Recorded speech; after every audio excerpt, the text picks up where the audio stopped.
The Denver Broncos are going to have some tough decisions to make. But before we talk about that, guys, I want to shout out the affiliate partner for today's video, Green Gridiron Helmets. Use code DENSYN, DENSYN, link in the description below to save off your first purchase on authentic NFL helmets. From small replicas like this one to full-size authentic helmets. Again, that is code DENSYN, DENSYN, link in the description below to save off your first purchase from Green Gridiron Helmets. Thank you so much to them, and now back to your regularly scheduled content.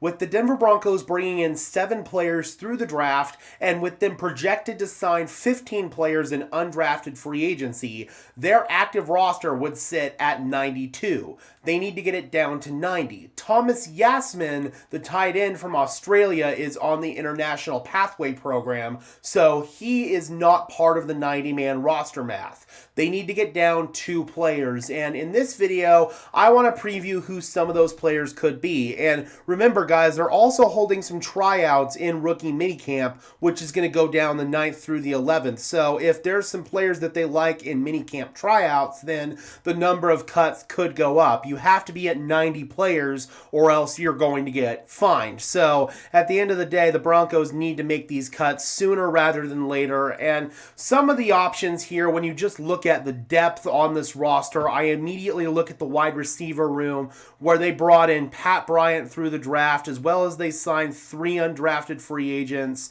So the most logical cut would be somebody in that room, and Michael Bandy makes sense. He's been a rotational practice squad player for the Broncos for the past couple of years. God, I wish AdBlock would work on this website. But anyway, he's been a rotational player for the Broncos for the past couple of years on the practice squad. I feel like at the end of the day, moving on from Bandy and giving guys like Joaquin Davis, Jerwan Newton, and Courtney Jackson the opportunity, that makes sense. So that's one cut that I could foresee coming. And then when we look at the defensive side of the ball here, the Denver Broncos, I think, have several cuts that they could potentially make. You look at some of these depth pieces here on the defensive line. Maybe Matt Henningsen could be an option. He's probably just kind of ran his course here in Denver at this point in time. I know the Broncos like him as a depth piece, but now you've brought in Savion Jones, so I don't know, man. Jordan Miller, he's only been here 1 year. I think they might give Miller one more chance to dance, so he could make sense. Maybe Ioma Uwazurike as well. I don't think Jordan Jackson would be gone because he was ahead of Uwazurike on the depth chart, so I think Uwazurike could make some sense here. You look at the linebacker room, KJ Cloyd, that's a guy who could make some sense. They brought in multiple inside linebackers, JB Brown, Kareem Reed, so I definitely think that is an option there. Maybe an Andrew Farmer on the edge. I know that they want to get a more extended look at Farmer.